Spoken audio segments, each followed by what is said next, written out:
Le centre de l'enfer. J'entendis une voix dire, écris, car ces choses sont fidèles et vraies. De nouveau, j'étais avec le Seigneur en esprit. Il était haut et élevé et sa voix ressemblait au tonnerre. Voici, ô terre, ces choses sont, étaient et doivent arriver. Je suis le premier et le dernier. Servez-moi, le Créateur, car je donne la vie, pas la mort. Repentez-vous de votre mal et invoquez-moi et je vous guérirai et vous délivrerai. Les choses que vous lisez dans ce livre sont vraies et elles accompliront bientôt. Repentez-vous, car le temps s'approche et le Seigneur de gloire apparaîtra bientôt. Soyez prêts, car vous ne savez pas le jour, ni l'heure. Grand sera la récompense de ceux qui attendent mon arrivée. Je bénirai mes petits, ceux qui ont gardé la foi et m'ont servi en vérité et dans la droiture. Avant qu'ils ne se rendent compte, je serai de retour. J'ai préparé une bénédiction à ceux qui ont été fidèles à leur vocation et ceux qui n'ont pas nié mon nom. Je dis, si mon peuple qui sont appelés par mon nom, s'humilie et prie, je leur pardonnerai et les guérirai et restaurerai leurs pertes. Je désire entendre, délivrer et sauver tous ceux qui croient et invoquent mon nom. Sanctifiez un jeûne, appelez une assemblée solennelle, réunissez les anciens et tous les habitants des pays dans ma maison et criez à moi. Hélas, car le jour du Seigneur vient comme un voleur dans la nuit, ce jour est proche. Faites-moi confiance et je vous restaurerai les années que les sauterelles, les vers de chancre, les chenilles et les vers de palmeur ont mangé.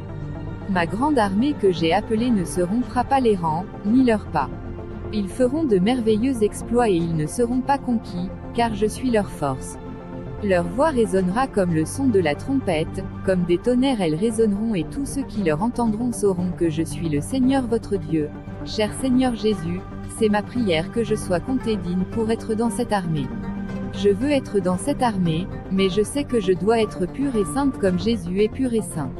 Par le sang de Jésus répandu, nettoie-moi de toute iniquité. Aide-moi à garder un cœur repentant, libre de toute haine et de toute amertume. Père, je sais que beaucoup de ton peuple dorment. Je crains que tu aies à casser nos vaisseaux d'argile afin de nous humilier s'il doit avoir des fruits de droiture. Seigneur, je ne veux pas aller en enfer encore et avoir à y rester là-bas. Ô Seigneur, aidez-moi à prévenir tout le monde. Donne-moi le pouvoir de pouvoir empêcher l'enfer de s'élargir. Aide-moi et ton peuple à être bon, gentil, pardonnant et aimant les uns les autres. Aide-nous à parler la vérité à tout moment. Je sais que Jésus-Christ revient bientôt et ses récompenses sont avec lui. Je sais que mon message au monde est, repentez-vous, car le jour du Seigneur est proche. Père, je ne veux pas le sang de ces gens sur mes mains. Le centre de l'enfer.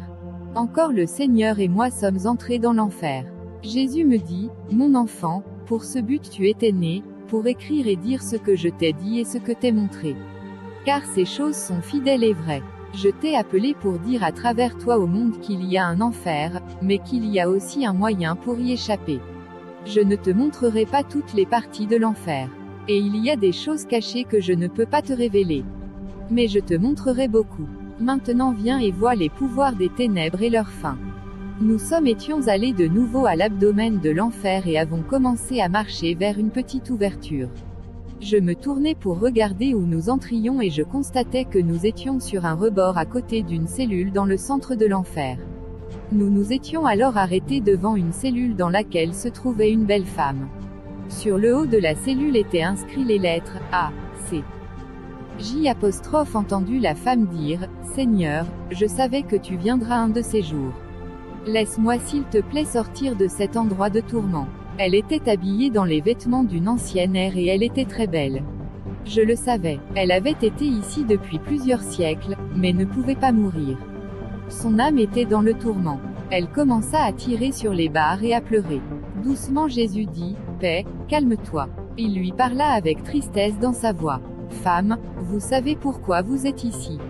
Oui, dit, mais je peux changer. Je me souviens, quand tu as fait sortir tous les autres du paradis. Je me souviens de tes paroles de salut. Je serai bonne maintenant, elle pleurait, et je te servirai. Elle serrait les barres de la cellule dans ses poings très petits et commença à pleurer, fais-moi sortir. Fais-moi sortir. À cela, elle commença à changer devant nos yeux. Ses vêtements commencèrent à brûler. Sa chair tomba et tout ce qui restait était un squelette noir avec les trous incendiés, pour œil, elle avait une coquille creuse d'une âme. Je regardais avec horreur la vieille femme tomber par terre. Toute sa beauté était partie en un clin d'œil. Je fus complètement stupéfaite dans mon imagination de savoir qu'elle avait été ici depuis avant que Jésus-Christ ne soit sur terre. Jésus lui dit, « Tu savais sur la terre quelle serait votre fin. Moïse vous a donné la loi et vous l'avez entendue. Mais au lieu d'obéir à ma loi, vous avez voulu être un instrument dans les mains de Satan, un devin et une sorcière. Tu as même enseigné l'art de sorcellerie. Vous avez aimé l'obscurité plutôt que la lumière et vos actes étaient méchants. Si tu t'étais repenti de tout ton cœur, mon Père t'aurait pardonné. Mais maintenant, c'est trop tard. Avec chagrin et grande pitié dans nos cœurs, nous nous sommes ensuite éloignés. Il n'y aurait jamais de fin à sa douleur et à ses souffrances. Ses mains maigres étaient tendues vers nous comme nous nous éloignions. Mon enfant, dit le Seigneur, Satan utilise beaucoup d'astuces pour détruire de bons hommes et de bonnes femmes. Il travaille jour et nuit, essayant d'amener les gens à le servir. Si vous ne choisissez pas de servir Dieu, c'est que vous avez choisi de servir le diable. Choisissez la vie et la vérité vous libérera.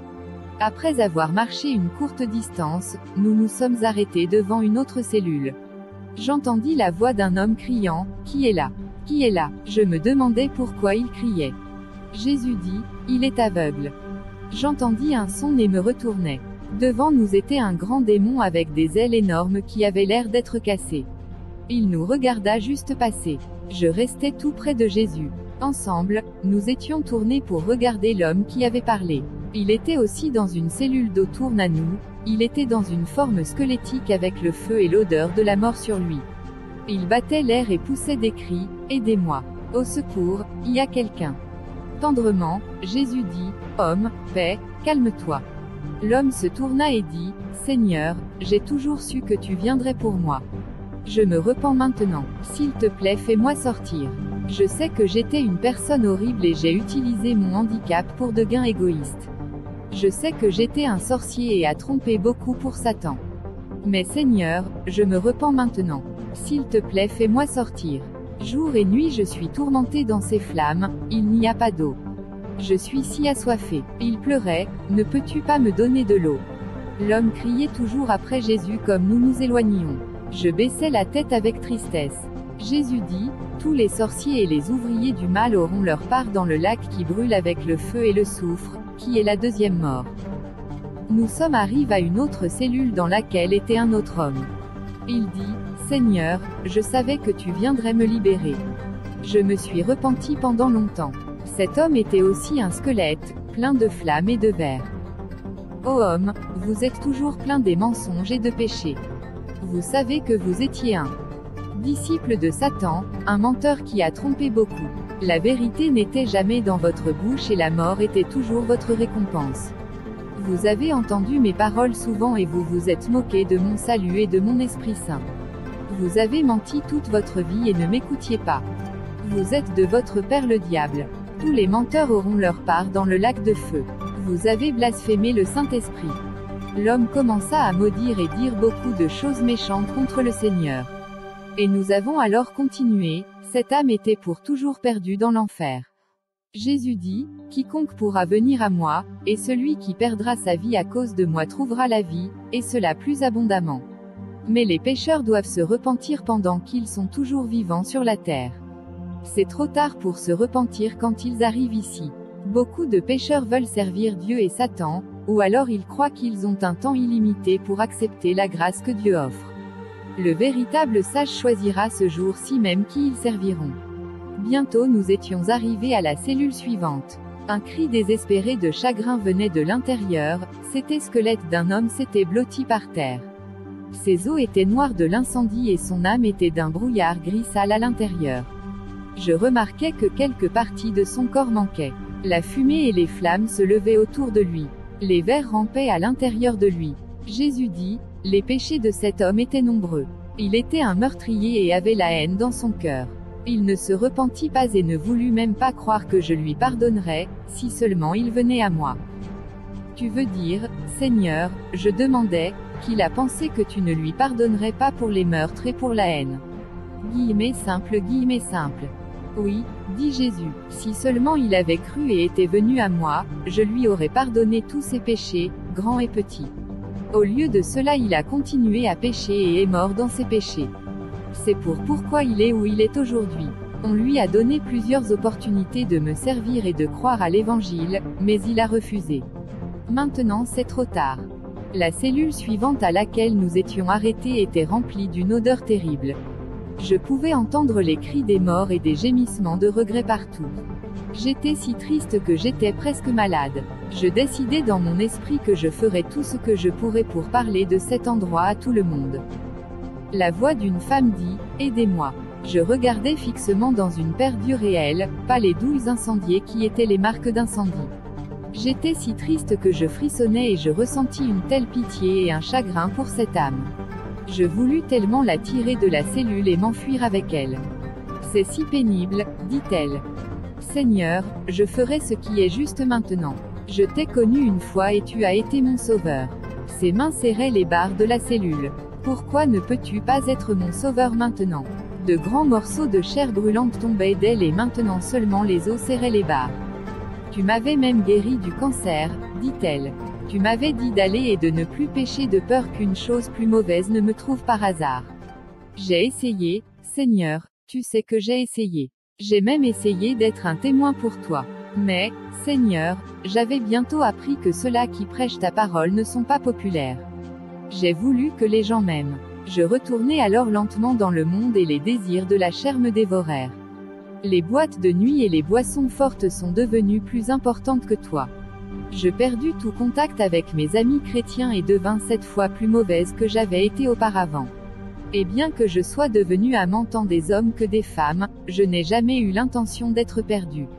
Je ne savais pas que j'étais obsédée par Satan. Je sentais toujours ton appel dans mon cœur pour me repentir et être sauvée, mais je ne le fis pas. J'ai continué à penser que j'avais toujours le temps.